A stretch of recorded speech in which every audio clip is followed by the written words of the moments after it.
Muy buenas noches, tengan todos ustedes. Soy el doctor Eduardo Antonio Lara Pérez. A nombre de la Fraternidad Médica por la Salud, Médicos Unidos por México y el Colegio Médico del Estado de Veracruz, eh, les damos la más cordial bienvenida este miércoles 20 de agosto del año 2025. El día de hoy tenemos una videoconferencia que lleva por título Ictericia neonatal, cambio de paradigma. Y va a disertarla el académico doctor Reinaldo de Jesús Michel Aceves. Ahora tengo aquí un pequeño problema con, estábamos tan ocupados que eh, ahora les voy a decir una brevísima semblanza del doctor Michel. El doctor Michel es médico cirujano por la Escuela Médico Militar, hizo pediatría en la Escuela Militar de Graduados de Sanidad, hizo gastropediatría por el Instituto Nacional de Pediatría, tiene una maestría en Ciencias de la Salud reconocida por el Politécnico Nacional y tiene múltiples publicaciones científicas. Además, es académico numerario de la Academia Mexicana de Pediatría y asociado a la Fraternidad Médica por la Salud. Es un gusto para mí ceder los micrófonos al doctor Reinaldo de Jesús Michel Aceves. Adelante, Reinaldo. Muy bien. Muchísimas gracias por la oportunidad de platicar con ustedes una inquietud que recientemente en los últimos años me ha asaltado. Y el título de la charla de cambio de paradigma sobre la ictericia neonatal lo veremos a continuación. La siguiente, por favor. Vamos a entablar esta charla con la siguiente agenda. Siguiente, por favor.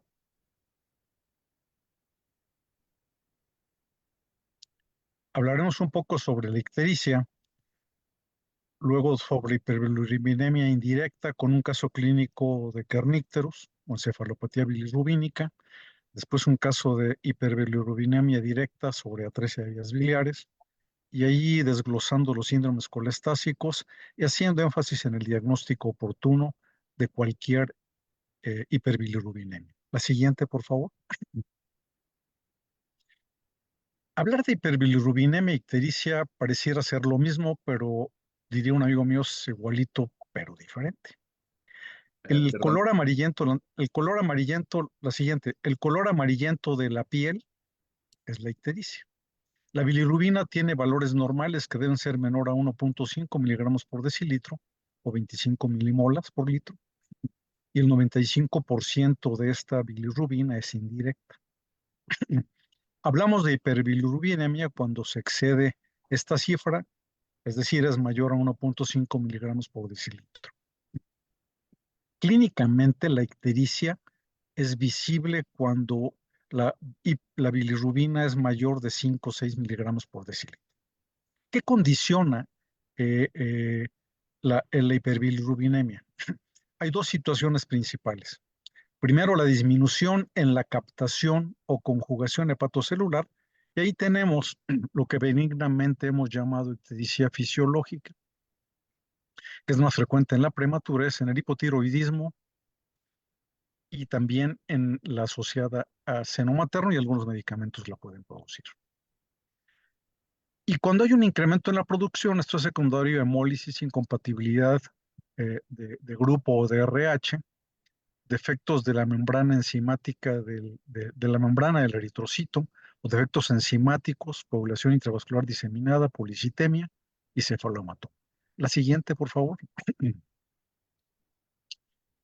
Es muy importante hacer una correcta historia clínica. Todo importa. Tiene mayor probabilidad de presentar hiperbilirubinemia prematuro o cuando existe historia de un hermano ictérico que requirió fototerapia, historia de incompatibilidad de grupo o de RH en presencia de grandes cefalomatomas y, ojo, nuevamente, en la alimentación exclusiva del seno materno. La siguiente. ¿Por qué anterior? La anterior. ¿Por qué un cambio de paradigma? Debemos dejar de pensar en la ictericia, ya sabemos que se presenta en el 60-80% de los recién nacidos a término, 60% de los recién nacidos a término y 80% en los prematuros, y la consideramos como benigna. Esto nos ha llevado a soslayarla y no verla como un signo de una enfermedad que puede ser potencialmente grave. Sobre todo, si inicia durante las primeras 24 horas de vida, cuando pasa el límite de lo denominado fisiológico o que este tinte ictérico permanezca más allá de la segunda semana de vida y siempre que exista, cuando se haga una terminación de bilirrubinas, bilirrubina directa mayor de 1 miligramo por decilitro. La siguiente, por favor.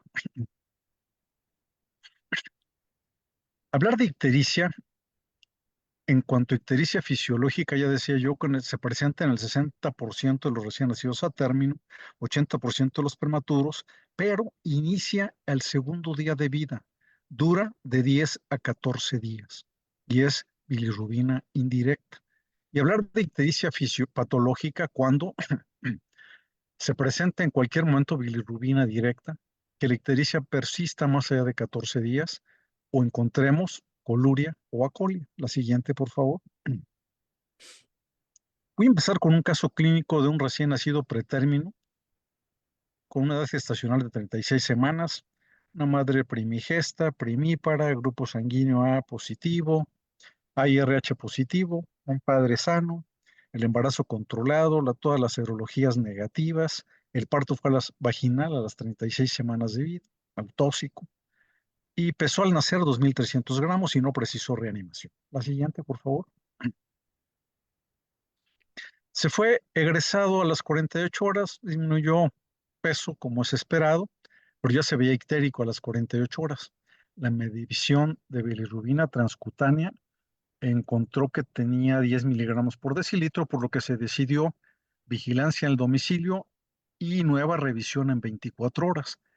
Al ser revisado a las 24 horas, estaba en buen estado de hidratación, pesaba 30 gramos menos y la bilirrubina transcutánea era de 15 miligramos por decilitro y la sérica de 16 miligramos por decilitro. Hasta ahí el caso. La siguiente, por favor. Existen patologías que predicen, que se presentan, perdón, con ictericia prolongada entre la primera y la segunda semana de vida. Con predominio de bilirrubina indirecta tenemos el Krieger, Nahar tipo 1 y tipo 2, el Gilbert, el hipotiroidismo, la trisomía 21 y nuevamente la asociada al seno materno.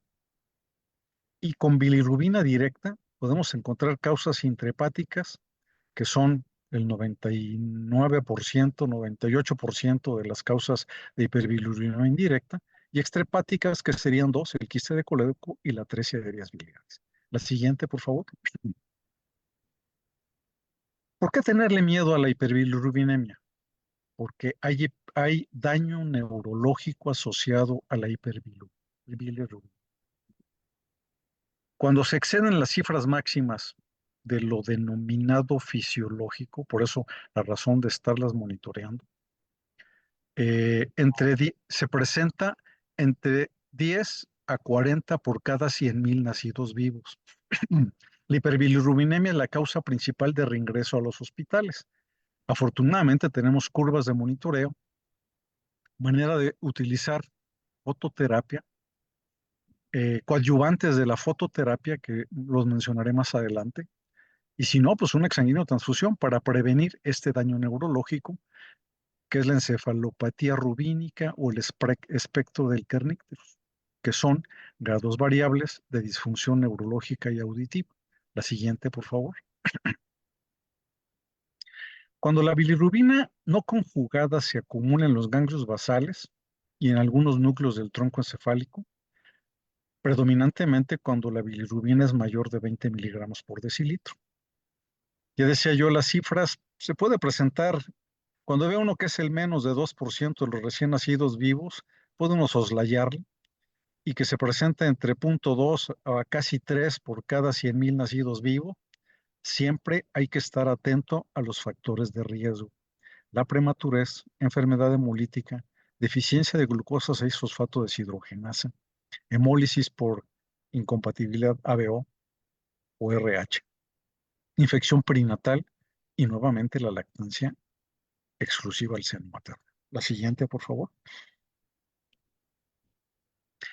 En todo el mundo, anualmente, casi 500,000 neonatos a término y pretérmino mueren con causas relacionadas con, se presentan con hiperbilirubinemia. De estos casi 500,000, mueren más de 100,000 con causas relacionadas a la hiperbilirubinemia y más de 63,000 quedan con secuelas neurológicas.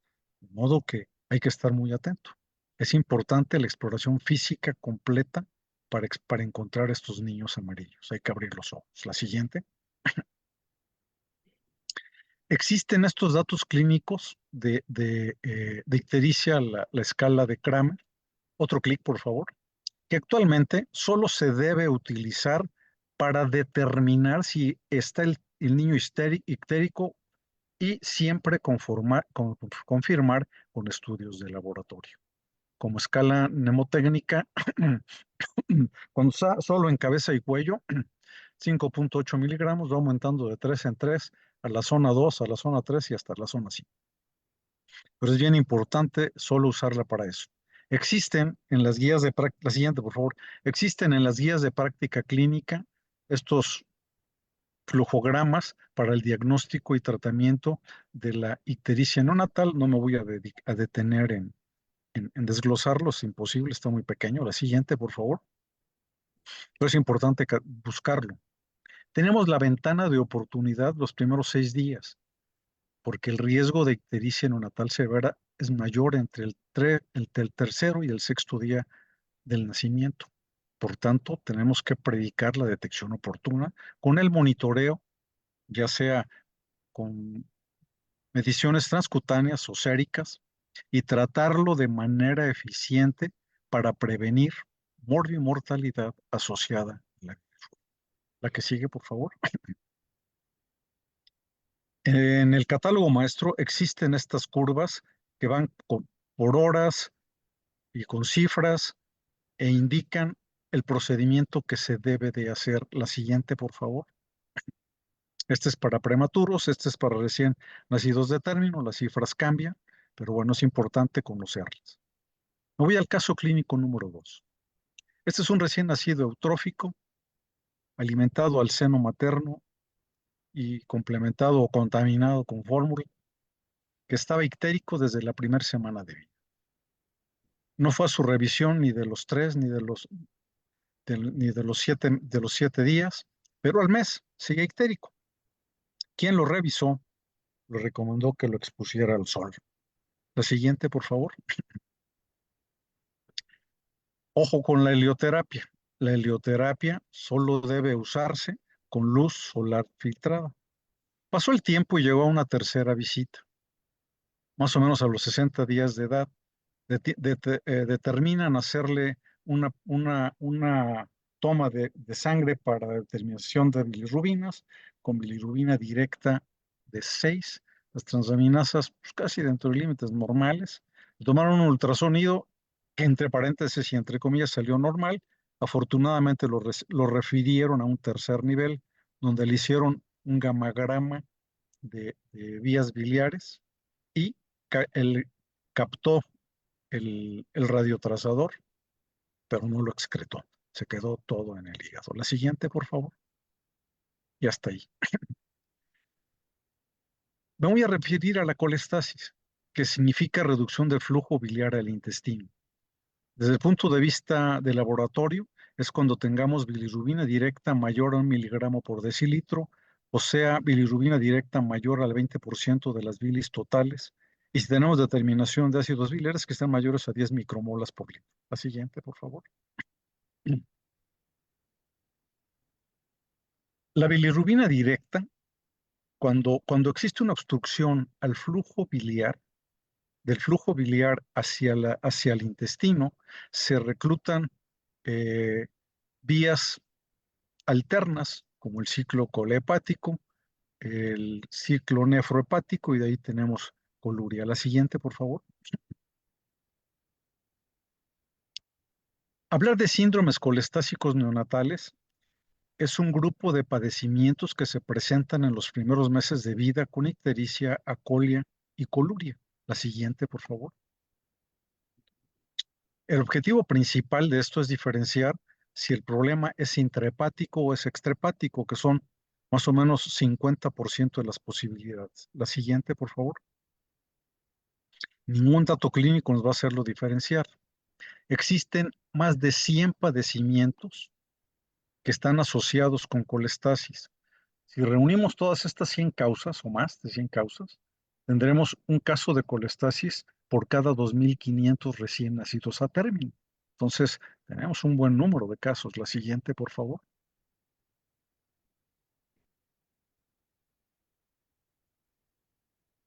La atresia de vías biliares es una colangiopatía obliterante progresiva que va rápidamente a cirrosis y hepatopatía terminal en niños y es la primera indicación de trasplante hepático.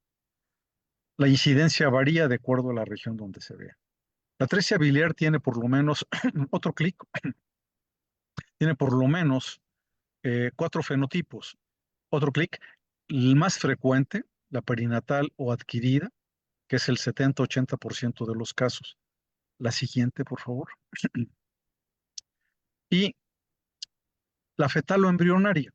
Estos pequeños tienen, dentro de lo desafortunado de tener una atresia biliar temprana, de presentación embrionaria o fetal, pues se ponen ictéricos tempranamente y tienen malformaciones que hacen que permanezcan hospitalizados y es fácil llegar al diagnóstico, 10% de los casos. La que sigue, por favor.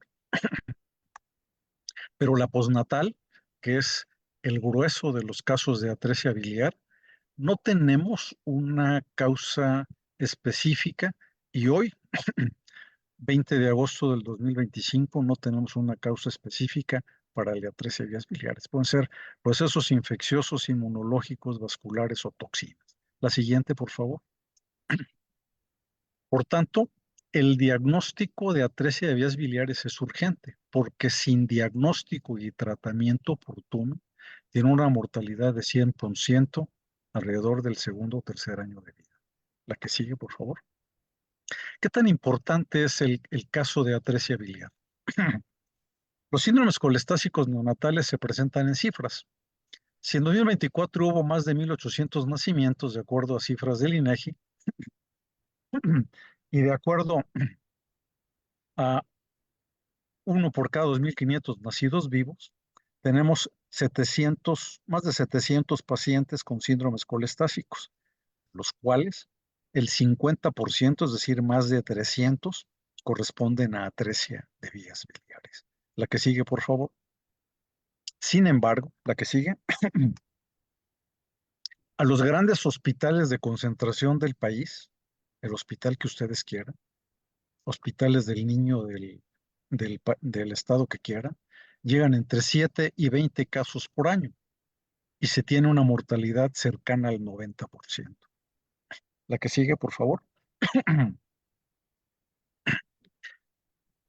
Desde hace mucho tiempo, a partir del 2008, existe una manera sensible y específica de buscar los casos de colestasis por medio de la colorimetría fecal.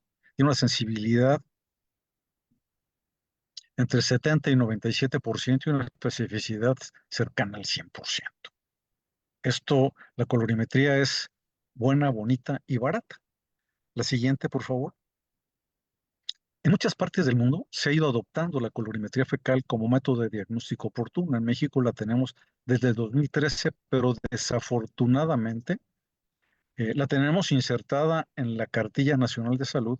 Desafortunadamente los niños siguen llegando tarde y la razón principal es porque ni los médicos, ni el personal de salud, y mucho menos los padres, tienen la atingencia de leer la Cartilla Nacional de Salud. Pero la siguiente, por favor. Está en la cartilla la siguiente. Esta es en la revisión más reciente de 2023. Está puesta ahí esta carta de colores para que se detecte la colorimetría, pero como decía, si los papás no la leen, si los médicos no la leemos y no promovemos que la lean, pues nadie la va a leer. La siguiente, por favor. Se ha demostrado en el mundo que esta colorimetría es costo efectiva. La colorimetría cuesta menos de 30 centavos de dólar. Un Kasai, $7,000 y un trasplante, casi $200,000. La siguiente, por favor. Pero, afortunadamente, la anterior, por favor. Afortunadamente, la ciencia va aumentando y nos alcanzó el destino. La inteligencia artificial supera lo que ve el ojo humano. Tenemos varias aplicaciones y recientemente presentamos esta que se llama el Billy Scan, que es gratuito para iOS y Android. La siguiente, por favor. Este Billy Scan se presentó el año pasado en el Congreso Mundial de Gastroenterología Pediátrica en Buenos Aires y es una tecnología gratuita muy amigable. Una vez que uno ingresa al Billy Scan, la siguiente, les dice si quieren abrir la cámara, escanear abriendo la cámara o agregar una foto. Y una vez que lo hacen de acuerdo, escanea el pañal, la siguiente, por favor, y les dice en minutos o en segundos si el color de la evacuación se considera normal o se considera sospechoso. Y cuando se considera sospechoso, viene lo que llaman una call to action, de que de inmediato tienen que ir con el médico. Esto complementa de lejos a la colorimetría fecal que está en la Cartilla Nacional de Salud. La siguiente, por favor. Aquí está un código QR para Android y para iOS para que lo puedan escanear. Al final tengo otro más grande para que lo puedan hacer. La siguiente, por favor. La siguiente, por favor.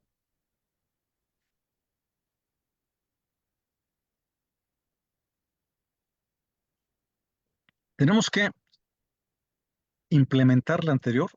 Tenemos que implementar muchas estrategias para la detección oportuna, porque la detección de atresia de vías biliares se realiza en un tercer nivel de atención. Vean la complejidad de estudios que se deben de tomar para llegar a un diagnóstico y hay que hacerlo de manera expedita, es decir, entre 3 y 7 días. Y a veces no esperar a tener los resultados completos de todo esto porque los niveles séricos nos pueden tardar mucho tiempo y si el paciente está antes de 45 días, podemos recurrir a una colangiografía transoperatoria o bien a una colangioresonancia para llegar al diagnóstico. La siguiente, por favor. Y también es muy importante que la cirugía se realice, ojalá que pudiéramos hacer esto, en un centro hospitalario con experiencia. Pero como buenos cangrejos mexicanos, todos los cirujanos pediatras quieren hacer, quieren hacer casáis. Y ya está demostrado hace muchos años en Inglaterra, en los 1995 tenían 15 centros quirúrgicos, demostraron que centros con más de 5 cirugías por año tenían una sobrevida de 61% y los cirujanos que operaban menos de 5 cirugías por año tenían sobrevidas muy, muy escasas, raquíticas. Entonces, los ingleses concentraron a 3 hospitales en la isla y actualmente tienen una sobrevida cercana al 90% con un Kasai temprano. La que sigue, por favor. ¿Por qué es importante hacer un Kasai antes de 45 días? Porque la sobrevida a 2 y a 5 años es muy buena. Si se hace más allá, va disminuyendo progresivamente. Por supuesto que en un futuro no lejano puede haber opciones de trasplante o incluso medicina regenerativa. Ojalá que lleguen eso pronto, en breve. La siguiente, por favor. Entonces, como ya decía, el tratamiento actual de la 13 vías biliares es secuencial. Un Kasai antes de 45 días, y si falla el Kasai, pues trasplante. Otro clic. Si se hace un Kasai a tiempo, 50% llegan a la adolescencia, un tercio son asintomáticos y tenemos una sobrevida de 90% en lugar de una mortalidad igual de 90% si no se hace Kasai. La siguiente, por favor. Nuevamente, hay que abrir los ojos y hay que abrir el biliscan para encontrar estos niños amarillos. La que sigue, por favor.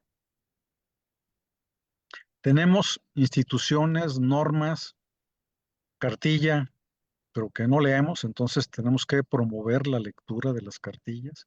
Ojalá que nuestros compañeros ginecólogos se suban al barco y empiecen a repartir estas cartillas y las empiezan a hacer, porque ellos tienen 8 citas prenatales y nosotros tenemos una ventana muy estrecha a los 7 y a los 28 días. La siguiente, por favor.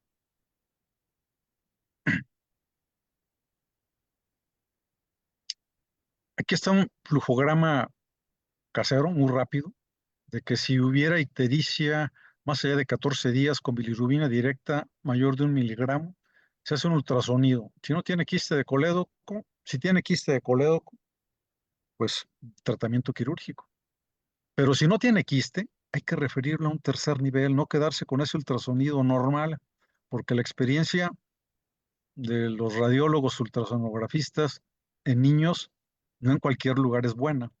Pero si no encuentran quiste, mejor refieran a un tercer nivel y ahí que se decida y que se dirima si va a ser tratamiento médico o tratamiento quirúrgico, porque ya les mostré que es complejo el diagnóstico.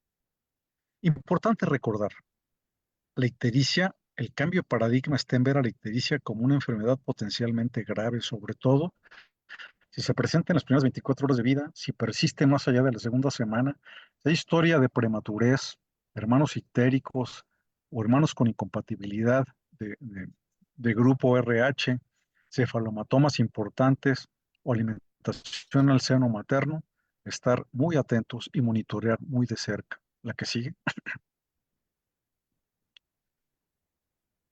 Porque la hiperbilirubinemia está asociada a daño neurológico, es la principal causa de regreso a un hospital. Hay que seguir las curvas de monitoreo, utilizar la fototerapia y cada vez más hay voces que están en pro de adyuvantes a la fototerapia. Sí, el ácido ursodeoxicólico para la ictericia por bilirrubina indirecta, el fenofibrato, el polietilenglicol y el polietilenglicol son coadyuvantes a la fototerapia y ayudan a disminuir las cifras de manera espectacular, sobre todo con la intención de prevenir el daño neurológico. Este Kernicterus, que es una tragedia y realmente hay manera, en lugar de solo dejarlo envuelto en fototerapia, podemos utilizar adyuvantes. La siguiente, por favor.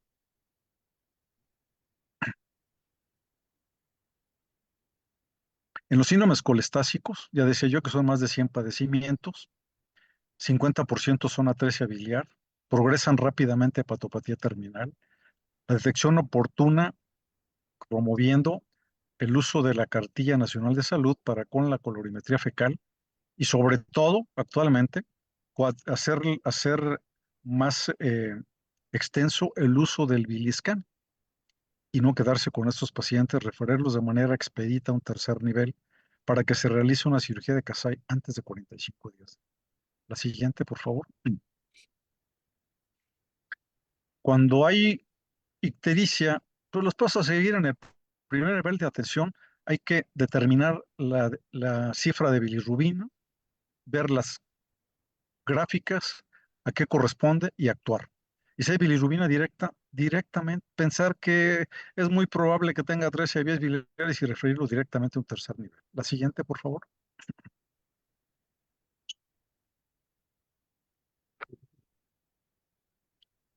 Y cuando hay coluria y acolia, pues eso debe sonar la alarma, hacernos pensar y hacer hasta lo imposible otro clic para determinar si el problema es intrahepático o extrahepático antes de 45 días. La siguiente, por favor.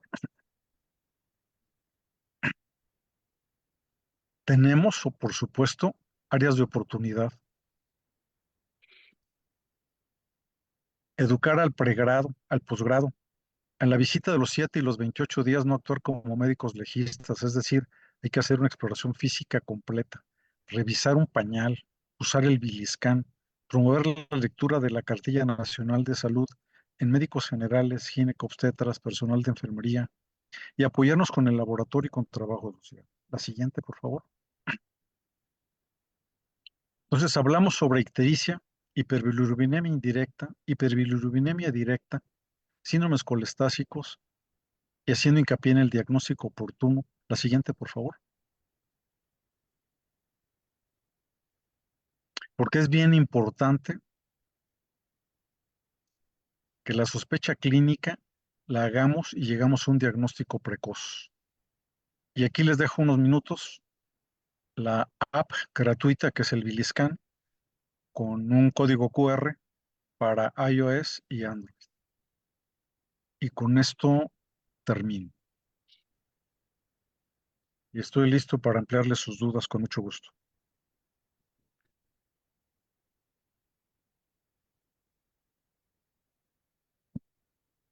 Muy bien, nos has dado un panorama en la que, pues desde hace muchas décadas le teníamos miedo a estos síndromes colestásicos sobre todo, pero ha faltado, yo creo que desde la formación, integrar más al conocimiento de la atención primaria. Me llama la atención varias cosas. La primera de ellas es de que hace también décadas nos enseñaban la utilidad de la fototerapia casera. Y parece ser que ahora se está renovando esa idea, pues por varias razones, ¿no?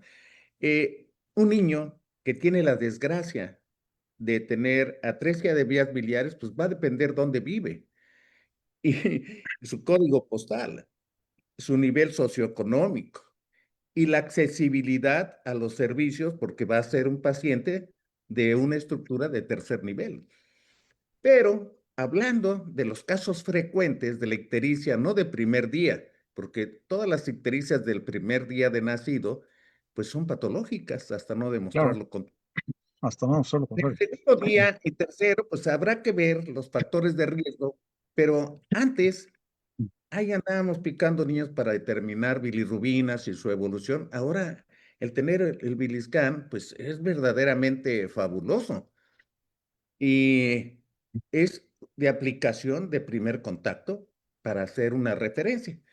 A lo que quiero llegar es que también existe una variable genética que ha sido descubierta recientemente y que pudiera ser incluso más tolerable con respecto a manejar los casos. Yo creo que aquí se ha aprendido algo, pero vuelvo a insistir que depende de la formación del médico de primer contacto en que haga el diagnóstico temprano de hiperbilirrubinemia, ese sería tal vez el primero, no dictericia. Dictericia, claro, es el dato clínico y con que supiera que las primeras 24 horas es patológico. Hay que mandarlo con alguien que sepa y que tenga recursos.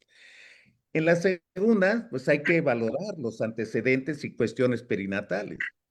Pero en un tercer día, si tiene el Bilescan y está fuera del rango, hay que mandarlo a un sitio donde tengan más recursos y más capacidad de solución.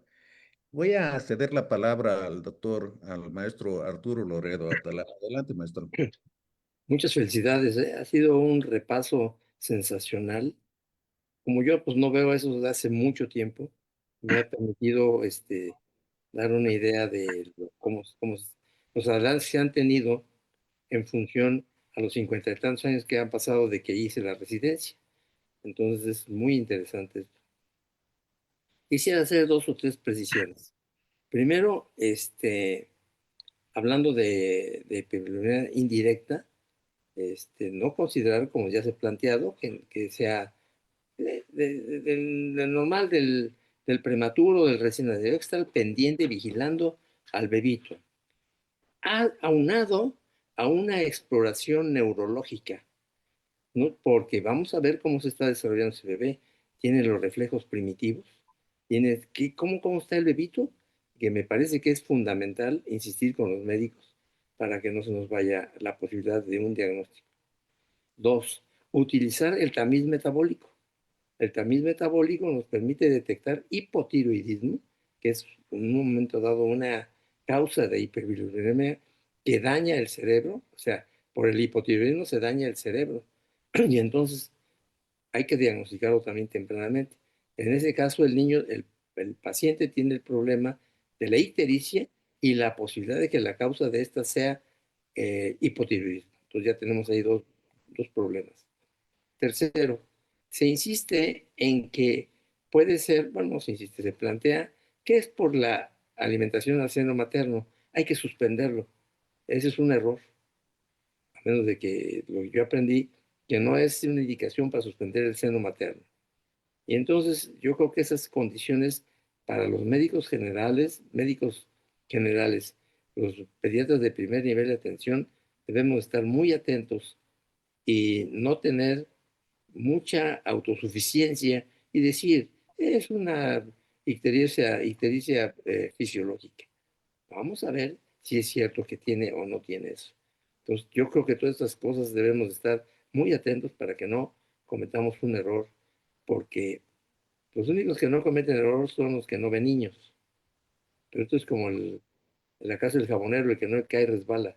Entonces hay que tener mucho cuidado para que no se nos vaya un caso. Un caso en un momento dado para hacer un diagnóstico. Ver un paciente con kernícterus es un error, es culpa de nosotros. El médico que no ha sabido educar a los padres de familia y él nos ha educado para evitar esta tragedia, que es una tragedia que va a traer otras consecuencias que seguramente en alguna otra reunión plantearemos para que estemos atentos a eso. Felicidades, doctor. Sí, también quiero agregar que hay un peligro cuando se conoce incompatibilidad de los grupos sanguíneos. El paciente, la mujer está sensibilizada, sobre todo al RH, y de repente no recibió un tratamiento para evitar este tipo de problemas. Hay que recordar que esos pacientes tienen no solamente mayor riesgo de kernícterus, sino que incluso al nacimiento, a unas horas pueden presentar el kernícterus, entonces es también de tomarse en cuenta. Otro comentario que quiero hacer es, ¿qué saben ustedes acerca de la fototerapia intermitente?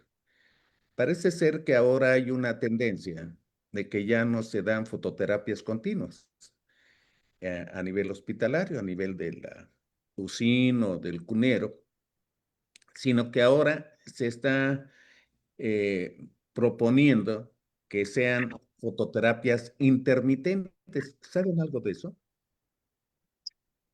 Perdón. Sí, hay muy escuetamente, sí se recomienda y se ha demostrado que un nivel de no inferioridad con la fototerapia continua. Aplican restricciones, por supuesto. Incluso hay fototerapia, hay una que le llaman fototerapia doble. Ponen al paciente con una, un- una sábana de fototerapia, un cojín de fototerapia y la fototerapia encima. Eh, y por un lado. Por otro lado, eso es lo que yo sé. Y por otro lado, lo que decías del uso de la luz solar, estoy de acuerdo contigo en el tiempo, en el momento en que aplica el código postal y aplican los recursos. Platicaba con una neonatóloga de San Luis Potosí que me decía que, pues sí, porque no tenía maneras de hospitalizar pacientes y los mandaba a su casa. Respecto a eso, existe lo que se llama luz solar filtrada. Esto es con películas de las que usamos para disminuir, entintar los cristales. Con esas películas se puede usar. A mí se me ocurre también que pudiera ser útil utilizar las mallas sombras de 90%, disminuye la exposición a los rayos solares y pudiera ser útil y menos dañina que la luz solar directa. De hecho, todos sabemos o aprendimos que la fototerapia la descubrieron precisamente que los niños que estaban cerca de la ventana se les quitaba la ictericia y los que estaban lejos de la ventana seguían amarillos. Entonces, de ahí nació la fototerapia. Ahora se utilizan lámparas específicas, hay que llevar una bitácora para saber qué tanto se ha usado, porque pierden efectividad con el tiempo. Es un tema complejo. Y respecto a los adyuvantes, que decía yo, el ácido ursodeoxicólico incluso está descrito que puede disminuir la posibilidad de que la bilirrubina indirecta se fije en el encéfalo. Entonces tiene una doble ventaja, de que es colerético y puede disminuir los datos. El polietilenglicol, sí, el polietilenglicol que usamos como laxante, como coadyuvante junto con la fototerapia, puede ayudar a disminuir los niveles séricos de bilirrubinas. Hace poco, junto con la doctora Sandra Fabiola, le pasé los artículos y parece que lo utilizó fototerapia con polietilenglicol para disminuirlo. Un niño que tenía 26 de bilirrubina, 26 de bilirrubina indirecta, con predominio de indirecta. Y sí, hay que estar muy pendientes de acuerdo al lugar en donde estemos trabajando y las etnias que manejemos, que haya deficiencias de glucosa 6-fosfato deshidrogenasa o que haya Krieger-Näher en algunas poblaciones como los menonitas, pueden ser más frecuentes. Entonces, tener presente eso y estar muy atentos a algo muy interesante que decía el maestro Loredo, eh, aunado a las cifras de bilirrubina, una excelente revisión neurológica, porque son los primeros datos neurológicos, a veces son muy sutiles y los podemos detectar. Y la fototerapia solita, incluso el uso de albúmina, que a veces está prohibitivo o no hay, pero el polietilenglicol es bastante fácil de encontrar, el ácido ursodeoxicólico también, y el fenofibrato también están disponibles y se pueden utilizar. Y fíjate que quiero comentar que a veces valoras un paciente dependiendo en las horas que lleva de vida o los días y haces una determinación que está en el borderline, en la frontera, en la que dices, no, y sigue siendo válido el incremento horario de la bilirrubina.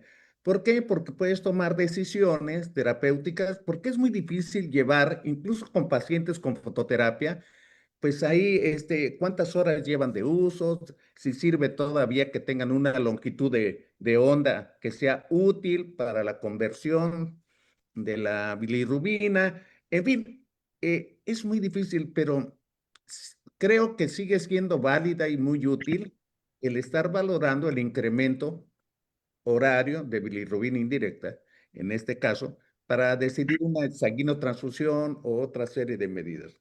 No sé qué opinen de eso. Totalmente de acuerdo, totalmente de acuerdo. Lo que yo creo que ahora con lo que decíamos de lugares apartados y todo eso, la inteligencia artificial va a democratizar la medicina. Me refiero a democratizarla porque un muchacho que esté en, en Olinalá Guerrero, si tiene acceso a Internet, puede hacer una consulta a través de los medios que tenga a su alcance, ¿sí? Para, para, para tener, para tener ayuda diagnóstica, ¿sí? Y seguir promoviendo el uso del Biliscan. Es gratuito, es gratuito. Hay que seguirlo, hay que promoverlo, hay que utilizarlo y nos va a Y dar, además, nos va a dar grandes resultados. Ojalá que en un año estemos hablando de que los niños con atresia de vías biliares están llegando más temprano. Actualmente están llegando entre 60 y 120 días de vida, lo sí, cual es imperdonable, es inadmisible. para reforzar lo que estás diciendo, la utilidad del Biliscan, es que lo único que se necesita es bajar la aplicación y tener un teléfono inteligente. O sea, no necesitas más. Yo creo que hay Sí, unas guías italianas, si mal no recuerdo, para el manejo ahora de pacientes ictéricos y con riesgo, ¿no? Para enfermedades colestásicas o enfermedades genéticas que hacen ictericias prolongadas. Hay muchas variaciones aquí en México que se presentan desde el nacimiento de variaciones de la forma del glóbulo rojo y que de repente nacen una anemia hemolítica. Y es gente que todo el tiempo tiene ahí ictéricas las conjuntivas. El chiste es hacer el diagnóstico oportuno y temprano. Y esto me hace pensar que muy poco se conoce de la Cartilla Nacional de Salud en las universidades, en las escuelas de medicina, ni se comenta, ni se fomenta, ni se enseña, y verdaderamente ahí está la Biblia, por así decirlo, para la atención de primer contacto. es el manual. Así es. Entonces, ahora las escuelas de medicina les dan un curso a los muchachos, dependiendo de la materia, de cardiología con un cardiólogo muy, muy capaz y todo, pero no vamos a formar cardiólogos. Cardiólogos. A lo mejor sea más importante para el médico de primer contacto, qué es lo frecuente, cómo se oye, y lo que no se oye bien o normal, hay que mandarlo con alguien que tenga más capacidades. Entonces, yo creo que ahí es donde está fallando porque hace 3 semanas tuvimos a un joven médico colombiano que nos habló de la medicina de estilo de vida. Yo no había escuchado eso. Y creo que ahora está muy en moda, por así decirlo, que el reto es mantenernos sanos. Y la alerta debe de ser que todo aquello que no se escape un poquitito de lo normal, eso incluye a la ictericia, pues hay que tomarlo potencialmente como algo muy serio, porque es bien importante el diagnóstico temprano. No sé, maestro Loredo, si usted quiere agregar. Sí, nada más insistir un poquito más en que si el niño tiene ictericia y le está dando el pecho a la mamá y tiene ictericia, que no suspenda la alimentación del seno materno. Yo creo que estaremos de acuerdo en que eso suceda, a menos de que ya las políticas hayan cambiado. La segunda situación es de que el problema de los médicos es que no nos preparamos, como se señala, lo ha señalado atinadamente, de una manera correcta. Hablamos mucho de lo que yo llamo el trauma de la mitocondria. ¿Para qué tanta inmunodeficiencia? ¿Para qué tanto esto? ¿Para qué tanto aquello? ¿Verdad? Si nunca van a haber un caso. Entonces, que encuentren raro que ellos se pongan a pensar, que aprovechen la inteligencia artificial, porque pueden decirle, tiene A, B, C, J, puede tener esto, se lo mando, entonces yo a lo mejor se lo mando a tal doctor para ver qué es lo que está teniendo. Yo creo que un poquito más de enseñanza a los médicos, a todos los médicos. Yo acepto que he aprendido hoy muchísimo. Bueno, aprendí y recordé, porque eso me parece que uno trae a uno desde la preparación de la residencia. Pero bueno, ser más responsables nosotros como profesores y pedirle y pedirle a los papás de los niños que no dejen de hablarle a uno porque tiene esto, porque tiene que, ya no. Ellos dicen, le mando un WhatsApp y ya, hábleme. Es preferible que le hablen a uno y uno tener el tiempo para recibir las llamadas. Si tiene mucha consulta, pues ni modo, pero recibir las llamadas para resolver las dudas que tengan los familiares. Porque si no los enseñamos, se pueden cometer errores. Yo quiero insistir un poco con respecto a la visión de primer contacto, porque creo que ahí está lo álgido. Un niño que nace en un hospital, le detectan ictericia, ahora con esto de las estancias breves, sobre todo de los partos eutóxicos, pues ya no se sabe qué va a pasar. Pero Esos pacientes que por alguna razón nacen en un hospital y de repente les detectan ictericia y todo, pues está padrísimo porque ahí tienen todas las posibilidades de hacerle diagnóstico temprano. Pero ¿qué va a pasar con la señora que la atiende una comadrona o un médico de rancho, ¿verdad? O en un pueblo pequeño y que no tienen las capacidades diagnósticas? Entonces, yo creo que se debe de enseñar a los médicos, si quiere insistir en la educación de los nuevos médicos, porque comentando con el doctor Mitchell en otras ocasiones hablábamos acerca de las materias que se dan para estudiar medicina y que se tenían que involucrar otras que son necesarias para tomar el cambio climático, las cuestiones atmosféricas y todos esos factores epigenéticos que influyen mucho en las enfermedades y que desgraciadamente conocemos tan poco. Entonces yo creo que sí, cuando hablamos de enfermedades por artrópodos, por las variaciones, y que tenemos esos problemas de todos los días, ¿qué tanto nos enseñaron en las escuelas de medicina eso? Realmente lo hemos ido aprendiendo en la práctica y al gusto. O sea, según lo que me gusta es lo que voy a estudiar. Y nos llega la necesidad, pues cuando tenemos un paciente ahí que no sabemos qué es lo que vamos a hacer.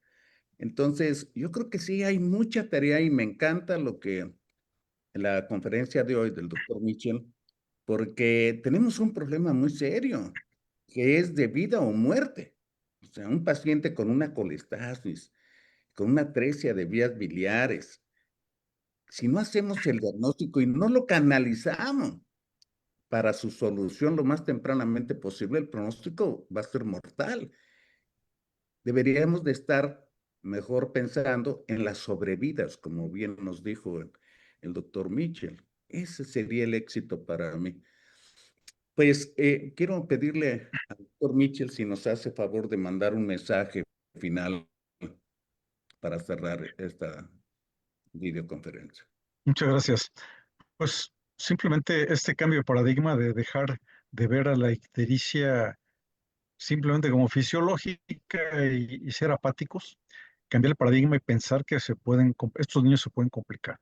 Hiperbilirubinemia indirecta con la encefalopatía bilirrubínica y la bilirrubina directa con todos los síndromes colestásicos, que es una verdadera caja de Pandora.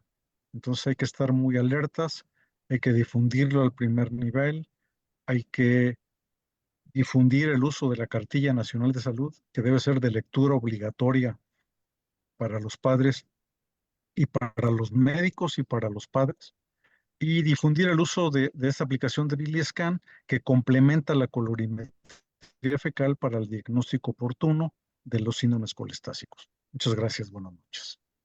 Pues quiero Me gustaría, agradecer. me gustaría Adelante, maestro. un poquito insistir en el tamiz metabólico, que ya nos está haciendo, me parece que ya obligadamente. Entonces, que decirle a los padres que lo realicen en su bebé, aunque aparentemente esté normal, para que no se nos vaya alguna enfermedad metabólica en un momento dado, e insistir en el hipotiroidismo. ¿Y cuántos médicos de primer nivel de atención vieron esta conferencia tan extraordinaria? ¿Lo puedes detectar? Pues no, no hay manera. Yo creo que va a depender de las visitas que se haga en nuestro canal de YouTube. Deberíamos, no me he atrevido a poner como requisito el que manden un correo electrónico para darle link o cosas por el estilo, porque de esa manera tendríamos una lista de correos y sabríamos con exactitud qué médicos son generales o de especialidad o enfermeras, etcétera. Eh, Todavía no estamos en esa posición. Me encantaría a mí también. Buenas noches. Yo soy médico general, Bien, pero por supuesto, cámara, y lo porque puse, por no, la no lo voy a hacer, no lo voy a hacer, pero voz bueno, ya pero a los primeros que detecté que ya es puse que voy a compartir la sesión, doctor Reinaldo, muchas gracias. precisamente por la importancia de poder hacer un diagnóstico, si no muy claro, sí para canalizar con el tiempo adecuado, darle más posibilidades a un niño de tener una vida sana y, como dijo Lalo, es salvar la vida. Y los primeros será a la otra asociación a la que pertenezco, que es de médicos generales y familiares. Por supuesto, a mis amistades, porque sí es sumamente importante. Muchas gracias.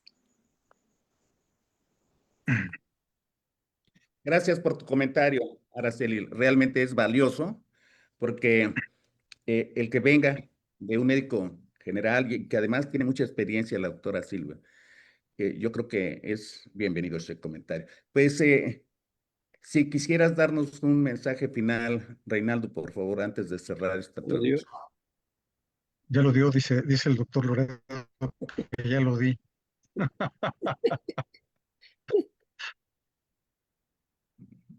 Sí, sí, es verdad, ya estoy aquí medio. Pues yo quiero agradecer a nombre de la Fraternidad Médica por la Salud, Médicos Unidos por México, por el Colegio de Médicos del Estado de Veracruz, la participación del académico doctor Reinaldo de Jesús Michel Aceves. Muchas gracias a todos los que se unieron por Zoom, por Facebook, y este video estará en unos minutos en nuestro canal de YouTube. Muy buenas noches y hasta pronto.